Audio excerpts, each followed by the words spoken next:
नमस्कार, मैं चुनचुन कुमार। आप देख रहे हैं झारखंड न्यूज संध्या समाचार में आपका स्वागत है। चलिए जानते हैं आज की पहली और बड़ी खबर। हेमंत सोरेन ने कहा, राज्य का बकाया पैसा मांगा तो केंद्र ने एजेंसियों को पीछे लगा दिया। झारखंड के मुख्यमंत्री हेमंत सोरेन ने केंद्र की भाजपा सरकार पर जोरदार हमला बोला है। उन्होंने कहा है कि हमारे विरोधी राजनीतिक तौर पर लड़ाई में हमारे सामने नहीं टिक पा रहे तो संवैधानिक संस्थाओं का दुरुपयोग कर रहे हैं, लेकिन हम डरने वाले नहीं हैं। हमें यह कुर्सी विरोधियों ने नहीं बल्कि जनता ने दी है। आदिवासी का बेटा हूं, इनकी चाल से हमारा ना कभी रास्ता रुका है और ना हम लोग कभी इन लोगों से डरे हैं। हमारे पूर्वजों ने बहुत पहले ही हमारे मन से डर भय को निकाल दिया है। मुख्यमंत्री शुक्रवार को लातेहार के नेत्रहाट स्थित टुटुआ पानी में सरकारी योजनाओं के लाभार्थियों के बीच परिसंपत्ति वितरण के बाद जनसभा को संबोधित कर रहे थे। आदिवासी का बेटा हूं, डर हमारे डीएनए में नहीं। राज्यपाल के फैसले से पहले बोले सीएम हेमंत सोरेन। झारखंड के मुख्यमंत्री हेमंत सोरेन के राजनीतिक भविष्य को लेकर लगाई जा रही अटकलों के बीच राज्य के सत्तारूढ़ गठबंधन के सदस्य शुक्रवार शाम को उनके आवास पर दूसरी बैठक के लिए पहुंचे। इस बीच राज्य की सत्ता पर काबिज संयुक्त प्रगतिशील गठबंधन के करीबी सूत्रों ने बताया कि बैठक में सुनिश्चित करने के लिए रणनीति पर चर्चा हुई कि राज्य सरकार को किसी तरह का भी खतरा न हो। इस बीच सीएम हेमंत सोरेन ने ट्वीट कर केंद्र सरकार और बीजेपी पर निशाना साधते हुए कहा कि आदिवासी का बेटा हूं, उनकी चाल से हमारा ना कभी रास्ता रुका है और ना हम लोग कभी इन लोगों से डरे हैं। हमारे पूर्वज ने बहुत पहले ही हमारे मन से डर भय को निकाल दिया है। हम आदिवासी के डीएनए में डर और भय के लिए कोई जगह ही नहीं है। झारखंड में सियासी संकट, हेमंत सोरेन की विधानसभा सदस्यता जाना तय, छोड़ना होगा मुख्यमंत्री पद। झारखंड में राजनीतिक उथल पुथल की आहट के बीच हर किसी के मन में यही सवाल है कि आखिर मुख्यमंत्री हेमंत सोरेन का क्या होगा। उनकी विधायकी और मुख्यमंत्री की कुर्सी जाएगी या बचेगी, इस बारे में आज फैसला हो सकता है। चुनाव आयोग ने अपनी रिपोर्ट राजभवन को सौंप दी है। अब राज्यपाल को फैसला करना है। इससे पहले शुक्रवार को मुख्यमंत्री हेमंत सोरेन के आवास पर सत्ता पक्ष के विधायकों का जुटान हुआ। अपेक्षा के मुताबिक सत्ता पक्ष के अधिकांश विधायक मुख्यमंत्री आवास पहुँचे। इस दौरान विधायकों ने एकजुटता दिखाई और एक स्वर में कहा, हम हेमंत सोरेन के साथ हैं। कहा, राज्य में राजनीतिक तानाशाही थोपने की कोशिश विफल कर दी जाएगी। बैठक में मुख्यमंत्री हेमंत सोरेन भी पूरे आत्मविश्वास में दिखे। कांग्रेस के प्रदेश अध्यक्ष राजेश ठाकुर भी मुख्यमंत्री आवास में जमे रहे। झारखंड में सियासी हलचल के बीच गिरिडीह के मधुबन में बीजेपी विधायकों का जुटान, जानिए क्या होगा एजेंडा। झारखंड में सियासी हलचल के बीच प्रदेश भाजपा की ओर से गिरिडीह के मधुबन में 3 दिवसीय प्रशिक्षण शिविर 27 अगस्त यानी आज से शुरू होने जा रहा है। यह प्रशिक्षण शिविर गिरिडीह जिले के मधुबन स्थित तलहटी तीर्थ भवन में चल रहा है। 27, 28 और 29 अगस्त को चलने वाले इस प्रशिक्षण शिविर में प्रदेश अध्यक्ष एवं सांसद दीपक प्रकाश, प्रदेश प्रभारी एवं सांसद दिलीप शौकिया, क्षेत्रीय संगठन महामंत्री नागेंद्र नाथ त्रिपाठी, प्रदेश संगठन महामंत्री करमवीर सिंह, संगठन महामंत्री उत्तर प्रदेश धर्मपाल सिंह सहित केंद्रीय नेतागण मार्गदर्शन करेंगे। झारखंड हाईकोर्ट ने सांसदों विधायकों के खिलाफ लंबित सभी मामलों की सरकार और सीबीआई से मांगी जानकारी। झारखंड उच्च न्यायालय ने शुक्रवार को सांसदों एवं विधायकों के खिलाफ राज्य के विभिन्न अदालतों में लंबित मामलों की पूरी जानकारी सरकार और सीबीआई को सौंपने को कहा है। मुख्य न्यायाधीश डॉक्टर रवि रंजन एवं सुजीत नारायण प्रसाद की पीठ ने झारखंड अगेंस्ट करप्शन की ओर से दायर एक जनहित याचिका पर सुनवाई करते हुए ये निर्देश दिए। याचिका में सांसदों विधायकों के खिलाफ मुकदमा में तेजी लाने और उनका निपटारा समयबद्ध ढंग से शीघ्र करने की मांग की गई है। अदालत ने केंद्रीय इन्वेस्टिगेशन ब्यूरो यानी सीबीआई तथा राज्य सरकार दोनों से यह बताने को कहा है कि सांसदों विधायकों के खिलाफ कितने मामले लंबित हैं, कितने मामलों में जांच जारी है, कितने मामलों में आरोप पत्र दाखिल कर दिया गया है और कितने में बहस हुई है।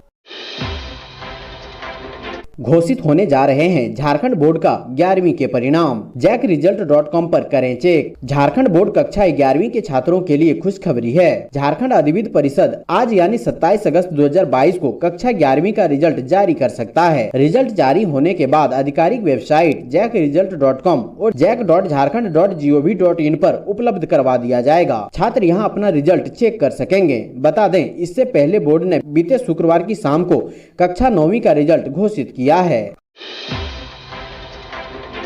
हादसे में आर्मी की कई गाड़ियां दुर्घटनाग्रस्त, सड़क पर लुढ़क गए कई टैंक।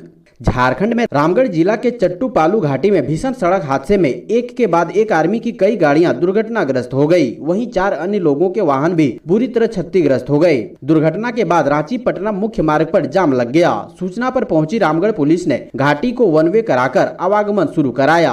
पुलिस दुर्घटनाग्रस्त गाड़ियों को हटाने का प्रयास कर रही थी। रामगढ़ जिला के चट्टू-पालू घाटी मौत की घाटी के नाम से बदनाम है। शुक्रवार को इसी घाटी में भीषण सड़क हादसा हुआ। टैंक लोड गाड़ियां दुर्घटनाग्रस्त होकर क्षतिग्रस्त हो गई और टैंक गाड़ियों से गिरकर सड़क पर लुढ़क गए। गनीमत रही कि किसी जवान को चोट नहीं लगी, न ही अन्य दुर्घटनाग्रस्त वाहनों के सवारों को कोई नुकसान हुआ। दुर्घटना में 3 छोटी गाड़ियां और एक बड़ा कंटेनर बुरी तरह क्षतिग्रस्त हो गया। आर्मी के 5 गाड़ियां बुरी तरह क्षतिग्रस्त है। मानगो सामूहिक दुष्कर्म मामले में सजायाफ्ता को हाई कोर्ट से मिली जमानत। मानगो के चर्चित सहारा सिटी सामूहिक दुष्कर्म मामले में सजायाफ्ता श्रीकांत महतो को झारखंड उच्च न्यायालय के जस्टिस राजेश कुमार की अदालत से शुक्रवार को जमानत मिल गई। इसकी जानकारी उसके अधिवक्ता गौरव कुमार पाठक ने दी।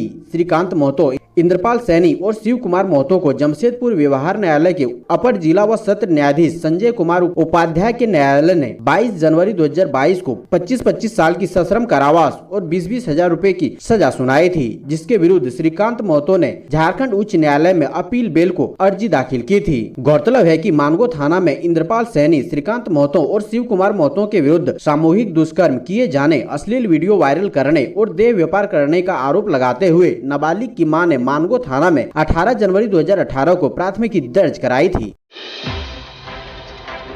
आय से अधिक संपत्ति मामले में फंसे बीजेपी विधायक ढुल्लू महतो, हाईकोर्ट ने आयकर विभाग से मांगा जवाब, ये लगे आरोप। बाघमारा के भाजपा विधायक ढुल्लू महतो की संपत्ति पर हाईकोर्ट ने आयकर से जवाब मांगा है। अदालत ने यह बताने को कहा है कि हाईकोर्ट के पूर्व के आदेश के बाद अब तक क्या कार्रवाई की गई है। सोमनाथ चटर्जी की जनहित याचिका पर सुनवाई करते हुए chief justice doctor Ravi Ranjan और जस्टिस सुजीत नारायण प्रसाद की अदालत ने यह निर्देश दिया। इस संबंध में सोमनाथ चटर्जी की ओर से हाईकोर्ट में याचिका दाखिल की गई है। याचिका में विधायक ढुल्लू महतो की आय से अधिक संपत्ति की उच्च स्तरीय जांच कराने के लिए निर्देश देने का आग्रह किया गया है। अदालत को बताया गया है कि इस मामले में अदालत ने 30 मार्च 2016 को विधायक की आय से अधिक संपत्ति की जाँच को लेकर इनकम टैक्स व ईडी को निर्देश दिया था, लेकिन कोई जाँच नहीं की गयी। आदित्यपुर में बोली उद्योग सचिव, बड़ी मैन्युफैक्चरिंग यूनिट को झारखंड में लाने का होगा प्रयास। आदित्यपुर औद्योगिक क्षेत्र न सिर्फ झारखंड के लिए बल्कि पूरे देश के लिए सबसे जीवंत औद्योगिक क्षेत्र है। हमारी भी कोशिश है कि झारखंड में 2-4 पहिया सहित बड़ी मैन्युफैक्चरिंग यूनिट लगे ताकि स्थानीय उद्यमियों को इसका फायदा मिले। यह कहना है झारखंड सरकार की उद्योग सचिव वंदना डाडेल का, जो पहली बार बतौर उद्योग सचिव औद्योगिक क्षेत्र के उद्यमियों की समस्या सुनने के लिए आदित्यपुर ऑटो क्लस्टर पहुंची थी। उन्होंने कहा कि इसमें हमें सभी उद्यमियों की मदद चाहिए। उद्योग सचिव ने कहा कि हम आदित्यपुर औद्योगिक क्षेत्र के आसपास एक और बड़ा इंडस्ट्रियल पार्क विकसित कराना चाहते हैं, जहां वर्ल्ड क्लास की सभी मूलभूत सुविधाएं हो, लेकिन झारखंड में जमीन अधिग्रहण अब भी बड़ी समस्या है। झारखंड में कांग्रेस के 3 एमएलए की खत्म हो सकती है विधायकी। इरफान कोंगाड़ी और राजेश को स्पीकर का नोटिस। कैश कांड में कांग्रेस से लंबित तीनों विधायकों डॉक्टर इरफान अंसारी, नमन विकसल कोंगाड़ी और राजेश कश्यप को विधानसभा अध्यक्ष रविंद्रनाथ महतो ने नोटिस भेजा है। तीनों की विधायकी खत्म करने को कांग्रेस विधायक दल के नेता आलमगीर आलम की अनुशंसा पर यह नोटिस भेजा गया है। उन्हें 1 सितम्बर तक मेल या अधिवक्ता के मार्फत पक्ष रखने को कहा गया है। तीनों को कोलकाता में ही नोटिस रिसीव भी करा दिया गया है। आलम ने अपने शिकायत पत्र में कहा है कि तीनों ने 3 अन्य विधायकों कुमार जयमंगल, भूषण बाड़ा व शिल्पी नेहा तिर्की को सरकार गिराने के लिए ऑफर दिया था। इसके लिए मंत्री पद और 10-10 करोड़ की पेशकश की गई थी। इन विधायकों ने इनकी लिखित शिकायत की है।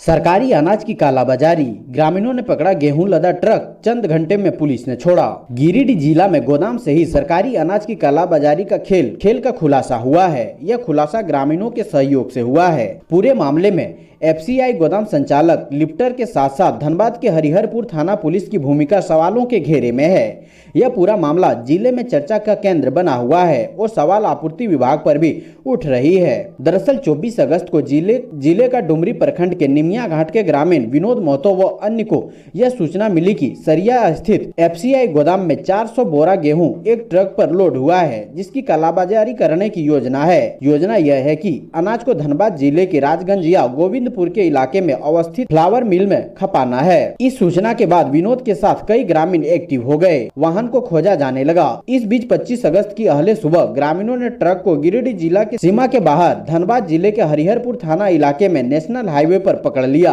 वाहन पकड़ने के बाद पूरे मामले की जानकारी ग्रामीणों ने हरिहरपुर थाना पुलिस को दी। सूचना पर पुलिस पहुंची और वाहन को कब्जे में लेकर साथ ले गई। इस मामले पर विनोद मोतो ने बताया कि 24 अगस्त सरकारी अनाज लदे जिस ट्रक को पकड़ा था उसे पुलिस ने रात होते होते छोड़ दिया।